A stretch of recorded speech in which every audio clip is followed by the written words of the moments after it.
नमस्कार मंडळी, आईच्या पाहुणचारामध्ये मी आपलं स्वागत करते। आज आपण नारळी पौर्णिमेनिमित्त नारळी भात कसा करायचा ते पाहू। यासाठी एक वाटी तांदूळ स्वच्छ धुवून 15 मिनिटे झाकून ठेवायचा। एका नारळाचे 2 भाग करून त्याचे साल काढून घ्यायचे। आता सोललेल्या नारळाचे छोटे छोटे काप करून घ्यायचे। फ्रेंड्स, नारळी पौर्णिमेला राखी पौर्णिमाही म्हणतात। याच दिवशी कोळी बांधव समुद्राला नारळ अर्पण करतात।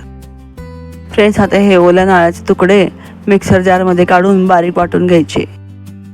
फ्रेंड्स, यामुळे नारळ खवण्याचा वेळ वाचतो। फ्रेंड्स, मी तुम्हाला आठवण करू इच्छिते की तुम्ही माझ्या चॅनलला पहिल्यांदा व्हिजिट करत असाल तर सबस्क्राइब करायला विसरू नका। आता एका भांड्यात तूप गरम करून त्यात 5-6 लवंगा घालायच्या। लवंगा परतल्यावर त्यात धुवून निथळलेले तांदूळ घालायचे। हे तांदूळ 3 ते 4 मिनिटे छान परतून घ्यायचे। तांदळाच्या 1.5 पट पाणी घालायचे आणि हा तांदूळ 75% शिजवायचा। वेलची पावडर करण्यासाठी वेलची भाजून घ्यायची। मिक्सर जार मध्ये साखर आणि वेलची बारीक वाटून घ्यायची। 1 मोठा चमचा खसखस भाजून घ्यायची। आता भाजलेल्या खसखस मध्ये नारळाचा चव घालून 5-6 मिनिटे छान परतून घ्यायचे। आता त्यात 1.5 वाटी गूळ घालायचा। गूळ घातल्यावर हे मिश्रण थोडे सैल होते।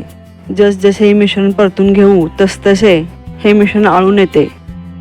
आता यात 1 चमचा वेलची पावडर घालायची। 1 चमचा साजूक तूप घालायचे आणि यामध्ये उलथणे उभे राहते की नाही पाहायचे। उभे राहिल्यास हे सारण झाले असे समजायचे। आता भातही छान मोकळा झालेला आहे। आता हा शिजलेला भात ह्या सारणामध्ये मिक्स करायचा।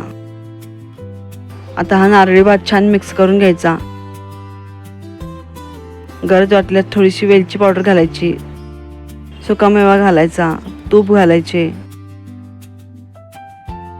छान रंग येण्यासाठी केशर वेलची सिरप घालायचे। आता नारळी भातावर झाकण ठेवून 2-3 वाफ काढायच्या। स्वादिष्ट आणि खमंग गुळाचा नारळी भात तयार आहे।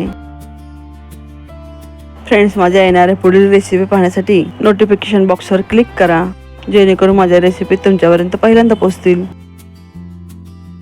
फ्रेंड्स, नारळी भाताची रेसिपी आवडल्यास लाईक, शेअर, कमेंट आणि सबस्क्राइब करायला विसरू नका।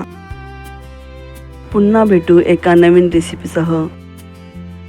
तोपर्यंत मस्त खा आणि स्वस्थ राहा। धन्यवाद।